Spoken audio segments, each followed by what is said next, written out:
സ്ഥലനാമ കൗതുകത്തിലേക്ക് വീണ്ടും സ്വാഗതം. ഐക്യ കേരളം പിറക്കുന്നതിന് മുമ്പ് തിരുക്കൊച്ചി എന്നൊരു സംസ്ഥാനമാണ് നമുക്ക് നിലവിലുണ്ടായിരുന്നത്. 1949 ജൂലൈ 1-ാം തീയതി രൂപപ്പെട്ടതാണ്. അത് പ്രാചീന കാലത്ത് കേരളത്തിൽ നിലനിന്നിരുന്ന കൊച്ചി രാജ്യവും തിരുവിതാംകൂർ രാജ്യവും കൂടി ലയിപ്പിച്ചെടുത്തതാണ് തിരുക്കൊച്ചി സംസ്ഥാനം. അപ്പോൾ ഇതിൻ്റെ അതിരുകൾ എന്ന് പറയുന്നത്, തെക്കേ അതിര് എന്ന് പറയുന്നത് ഇന്നത്തെ കന്യാകുമാരി ജില്ല കൂടി ഉൾപ്പെടുന്നതായിരുന്നു. അപ്പോൾ അതുകൊണ്ട് തന്നെ നമ്മുടെ കേരളത്തിൻ്റെ സാംസ്കാരിക പഠനം നമ്മൾ നടത്തുമ്പോൾ കന്യാകുമാരി ജില്ലയും കൂടെ ഉൾപ്പെടുത്തി മാത്രമേ അത് ചെയ്യാൻ കഴിയൂ. തോവാള വരെയായിരുന്നു അന്നത്തെ തെക്കേ അതിര്. തോവാള, കൽക്കുളം, വിളവങ്കോട് തുടങ്ങിയ 4 താലൂക്കുകൾ, കന്യാകുമാരി ജില്ലയിൽ നിന്നുള്ള 4 താലൂക്കുകൾ തമിഴ്നാട്ടിന് വിട്ടുകൊടുത്തുകൊണ്ടാണ് 56-ൽ ഐക്യ കേരളം പിറക്കുന്നത്. അതുകൊണ്ട് തന്നെ കേരള സംസ്കാരത്തിനെ കുറിച്ച് നമ്മൾ പഠിക്കുമ്പോൾ, അല്ലെങ്കിൽ കേരളത്തിലെ സ്ഥലനാമങ്ങളെക്കുറിച്ച് നമ്മൾ പഠിക്കുമ്പോൾ അതിൻ്റെ അനുബന്ധമായി നമുക്ക് കന്യാകുമാരി ജില്ലയിലെ സ്ഥലനാമങ്ങളും പരാമർശിക്കേണ്ടി വരും. അത്തരത്തിൽ കന്യാകുമാരി ജില്ലയിലെ നിരവധി സ്ഥലങ്ങൾ മുൻ എപ്പിസോഡുകൾ നമ്മൾ പരാമർശിച്ചിട്ടുണ്ട്. ഇന്നും നമ്മൾ അത്തരത്തിലുള്ള ഒരു സ്ഥലത്തെക്കുറിച്ചാണ് ചർച്ച ചെയ്യുന്നത്. സ്ഥലത്തിൻ്റെ പേര് മണവാളക്കുറിച്ചി. മണവാളക്കുറിച്ചി എന്ന് കേൾക്കുമ്പോൾ നമുക്കറിയാവുന്ന മണവാളൻ കല്യാണ ചെറുക്കനാണ്. കല്യാണ ചെറുക്കനുമായി ഈ സ്ഥലത്തിന് ബന്ധം പ്രത്യക്ഷത്തിൽ നമുക്ക് തോന്നാം. പക്ഷേ നമ്മൾ അതിനെ കൃത്യമായി വിശകലനം ചെയ്ത് പഠിക്കുമ്പോൾ മണവാളനുമായി അഥവാ വരനുമായി ഇതിന് യാതൊരു ബന്ധവുമില്ല എന്ന് പിന്നീട് നമുക്ക് ബോധ്യം വരും. ഈ മണവാളക്കുറിച്ചി എന്ന് പറയുന്ന സ്ഥലം കുളച്ചലിനടുത്താണ്. ഒരു കാലത്ത് സ്ത്രീകളുടെ ശബരിമല എന്നറിയപ്പെട്ടിരുന്ന മണ്ടയ്ക്കാട് നിന്ന് 4 കിലോമീറ്റർ മാറിയാണ് ഈ മണവാളക്കുറിച്ചി എന്ന സ്ഥലം നിലനിൽക്കുന്നത്. ഇത് കടൽക്കരയാണ്.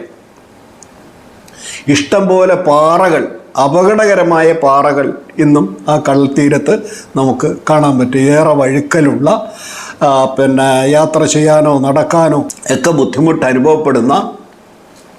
ഏറെ ബുദ്ധിമുട്ട് അനുഭവപ്പെടുന്ന ഒരു പ്രദേശമാണ്. സൂക്ഷിച്ചില്ലെങ്കിൽ അപകടം പതിയിരിക്കുന്ന പാറക്കെട്ടുകളാണ് അവിടെ ഉള്ളത്. അതിനോട് ചേർന്നാണ് ഒരു വലിയ മൺതിട്ടയുള്ളത്.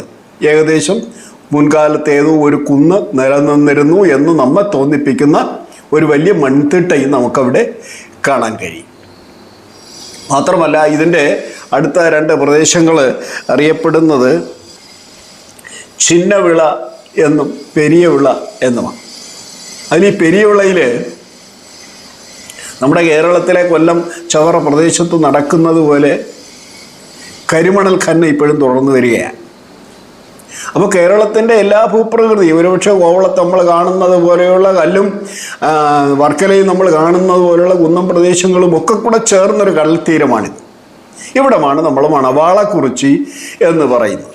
ഇതെങ്ങനെയാണ് ഈ പേര് വന്നതെന്നുള്ളതാണ് നമ്മുടെ പ്രധാന വിഷയം. നമുക്കതിലേക്ക് കിടക്കാം. അപ്പോൾ ഇതിനകത്ത്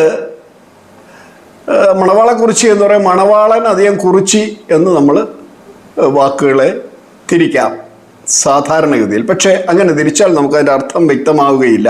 അർത്ഥം വ്യക്തമാകണമെങ്കിൽ മണവ് അധികം അളം അധികം കുറിച്ചി എന്ന് മാറ്റണം. എന്താണ് ഈ മണവ്? എന്താണ് അളം? എന്താണ് കുറിച്ചി? മണവ് എന്ന പ്രാചീന ദ്രാവിഡ പദത്തിൻ്റെ അർത്ഥം പാറ അല്ലെങ്കിൽ കല്ല് എന്നാണ്. മണവ് പാറ അല്ലെങ്കിൽ കല്ല് എന്നാണ്. അളം ഭൂമി, പാറയുള്ള ഭൂമി, ഭൂമിയിലെ കുറിച്ചി, പാറയുള്ള ഭൂമിയിലെ കുറിച്ചി, കുറിച്ചി കുന്ന്, ഉയർന്ന പ്രദേശം. പാറയുള്ള സ്ഥലത്തെ കുന്ന് എന്നാണ് അർത്ഥം. യഥാർത്ഥത്തിൽ അത് കുന്നിനെ സൂചിപ്പിക്കുന്നതാണ് മണവാള കുറിച്ചി, അല്ലാതെ മണവാളനുമായി അതിന് യാതൊരു ബന്ധവുമില്ല. അതുപോലെ തന്നെ നമ്മൾ കേരളത്തിൽ, മധ്യ കേരളത്തിൽ പല കുടുംബങ്ങളിലെയും വ്യക്തികൾക്ക്, ചില കുടുംബങ്ങളിലെ വ്യക്തികൾക്ക് മണവാളൻ എന്ന സ്ഥാനപ്പേര് നമുക്ക് കാണാൻ പറ്റും. 60, 70, 80 വയസ്സായ ആളുകളൊക്കെ അറിയപ്പെടുന്ന മണവാളൻ എന്നും മണവാളൻ കുട്ടി എന്നൊക്കെയാണ്. മണവിൻ്റെ ആളൻ എന്നുള്ള അർത്ഥത്തിലാണ് മണവാളൻ. മണവ് എന്ന് പറഞ്ഞാൽ പാറ എന്ന് ഞാൻ അർത്ഥം പറഞ്ഞു. മണവാളൻ, മണവിൻ്റെ ആളൻ, ശില്പി. പാറയിൽ ശില്പങ്ങൾ കൊത്തിയെടുക്കുന്ന ആളുകളെ പഴയ പ്രാചീന കാലത്ത് പറഞ്ഞിരുന്ന പേരാണ് മണവാളൻ. എന്നാൽ ഇന്ന് നമ്മൾ മണവാളൻ എന്ന് പറയുന്ന വരൻ എന്നുള്ള അർത്ഥത്തിൽ ഉപയോഗിക്കുന്ന പദം യഥാർത്ഥത്തിൽ മണാളനാണ്. മണം എന്ന് പറഞ്ഞാൽ കല്യാണമണ്ഡപം, അതിൻ്റെ ആളൻ എന്ന് പറഞ്ഞാൽ മണാളൻ. വള്ളി മണാളൻ എന്നാണ് നമ്മൾ മുരുകനെയും സുബ്രഹ്മണ്യനെയും ഒക്കെ അല്ല, വള്ളി മണവാളൻ എന്നല്ല, വള്ളി മണാളൻ എന്നാണ്. ഈ മണാളൻ ശ്രുതിഭംഗിക്കായി നമ്മൾ മണവാളനാക്കി മാറ്റുകയാണ്. ഇന്ന് മണവാളൻ എന്ന് പറഞ്ഞാൽ അതിന് നമ്മൾ ഒരൊറ്റ അർത്ഥമേ കൽപ്പിക്കാറുള്ളൂ. അത് കല്യാണം കഴിക്കാൻ തയ്യാറായി നിൽക്കുന്ന യുവാവ് എന്നുള്ള അർത്ഥത്തിലാണ് നമ്മൾ മണവാളൻ എന്ന് പ്രയോഗിച്ചു വരുന്നത്. യഥാർത്ഥത്തിൽ മണവാളന് അതിൻ്റെ പ്രാചീന അർത്ഥം എന്ന് പറയുന്നത് ശില്പി എന്നാണ്. കാരണം അതിന് ഈ മണവ് എന്നുള്ള വാക്കിൻ്റെ അർത്ഥം പാറ എന്നാണ്. അപ്പം ഈ പാറയുടെ നിൽക്കുന്ന അളം, മണവ്, അളം, കുറിച്ചി, ആളക്കുറിച്ചിയാണ് മണവാളക്കുറിച്ചിയായി നമ്മൾ ശ്രുതിഭംഗിക്കായി മാറ്റിയെടുത്തത്. മണവാളക്കുറിച്ചി എന്നാൽ മണവാളനുമായിട്ടല്ല ബന്ധം, അതിന് പാറയും കുന്നുമായിട്ടാണ് ബന്ധം. നന്ദി, നമസ്കാരം.